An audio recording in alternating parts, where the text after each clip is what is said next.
We also had our reporter Devin Murigan speaking to Siyabonga Gama, the Transnet CEO, on the World Economic Forum.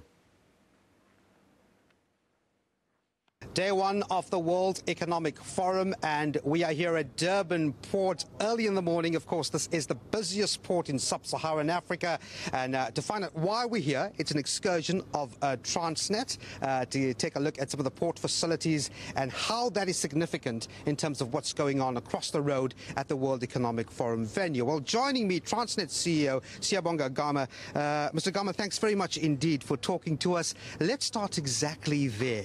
What do you hope to achieve in terms of showcasing with this excursion? Yeah, what we have here is a number of African ministers as well as ambassadors from across the continent. We want to showcase Transnet's capabilities, especially the port system, but also we will be showing them the Maritime School of Excellence. We'll also go on to visit our facilities where we are manufacturing and assembling both diesel as well as electric locomotives here in Durban at our Transnet engineering facilities. Yeah. And that's such an important component when it comes to demonstrating how logistics is important for facilitating and upstarting growth nationally and on the continent, isn't it? So it's important in that regard to actually get that flowing. Yes, it's quite important, and I think when you look at our theme of inclusive growth, a lot of people say, look, we didn't know that Transnet can do all of these things. For many years, a lot of them have been going to countries across to Europe, but now as we begin to demonstrate the core capabilities and core competencies of Transnet, a lot of them are saying, look, this is the time for Africa. It is about Africans doing things for themselves.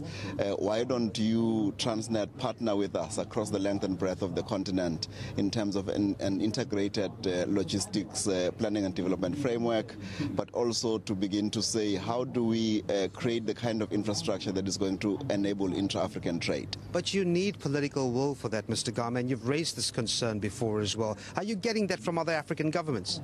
Yeah, I think what we see now in the African Union with the different heads of state that run different corridors, for instance, our president runs the North-South corridor.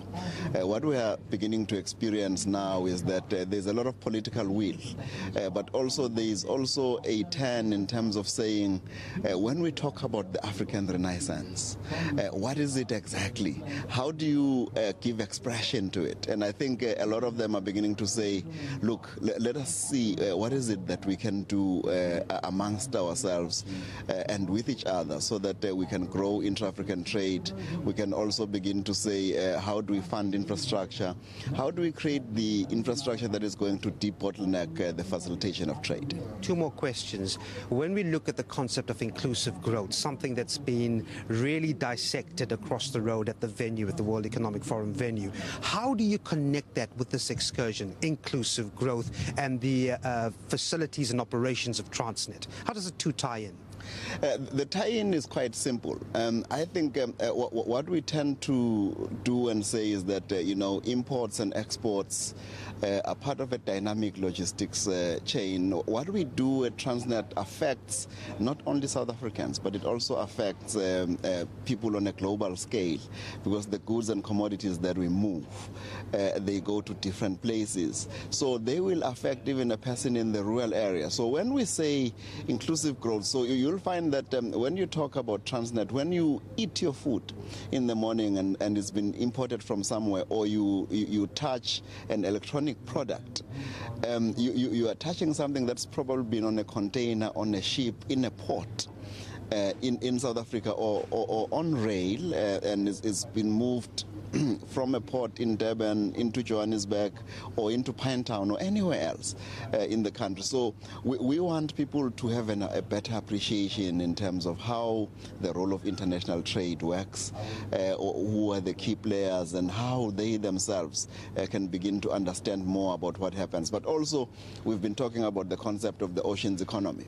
And we've been saying, when we talk about inclusive growth, what is the number of jobs that we can create as a country if people can then just turn into the oceans economy, look at Operation Pakisa, and say, what are the kind of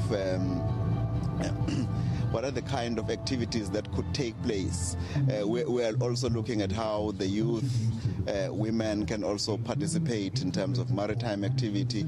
These are areas which hitherto have not really been exposed to other people. It's really been the preserve of males. So we are saying in terms of inclusive growth, here is a resource. You can take and look at the ocean as the mines of the coast. Mr. Gama, we're going to leave it there. Thanks very much. Hope this excursion goes very, very well. If I can just close up with one question. What do you want investors to know or see about Transnet today as you take them through your operations? The key thing really is to see that we've already been there. We've done quite a lot of work in terms of the infrastructure space, and that we could also assist them in terms of upskilling their own facilities, whether it be upgrades or new facilities. That as South Africa, we are ready to assist in terms of the whole notion of inclusive growth, economic development, the creation of employment, and making sure that we better the lives of everybody on the continent. Siyabonga Gama, CEO of Transnet, thanks very much indeed for talking to us. And of course, that's where we leave it. We're at the Port of Durban. Today has got a host of activities showcasing to investors the operations of Transnet. We'll bring you up to date in terms of what the agenda looks like for this afternoon with the investors later on in our bulletins. Bye for now.